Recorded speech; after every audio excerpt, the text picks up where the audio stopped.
peu importe avec quel équipage tu travailles, avec quels gens sont à bord, il y a toujours cette passion-là. Puis c'est toujours le fun de travailler avec eux. C'est des gens inspirants, c'est des gens brillants. Oui, c'est vraiment le fun. L'esprit d'équipe à bord, que ce soit avec l'équipage ou avec les participants, ça, c'est beau à voir.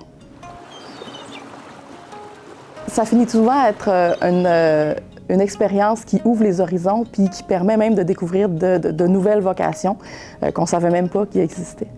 Il y a d'ailleurs plusieurs membres d'équipage d'Ecomaris qui sont issus des programmes, qui ont déjà participé à des programmes Ecomaris, et des gens qui n'avaient jamais mis les pieds sur un navire, qui travaillent maintenant pour Ecomaris ou qui travaillent ailleurs dans le monde maritime. Donc l'industrie maritime est encore à ce jour un métier à prédominance masculine, mais Ecomaris contribue activement à changer cette réalité-là. Leurs programmes encouragent puis soutiennent la participation des femmes, puis leur offrent un environnement inclusif et sécuritaire. Il leur offre aussi des beaux modèles inspirants là, au sein de l'équipage. D'ailleurs, si vous visitez le site web d'Ecomaris, vous ne serez pas surpris de vous rendre compte que la majorité de l'équipage est féminin. L'expérience qu'offre Ecomaris va bien au-delà du simple séjour sur un bateau. On entend souvent dire qu'il y a un avant et un après Ecomaris. En plus de faire naître la passion maritime, Ecomaris transmet des valeurs humaines qui sont fortes. Soutenir Ecomaris, c'est investir dans l'avenir de nos jeunes, favoriser l'inclusion, contribuer à la découverte d'une de nos plus grandes richesses, qui est le fleuve Saint-Laurent.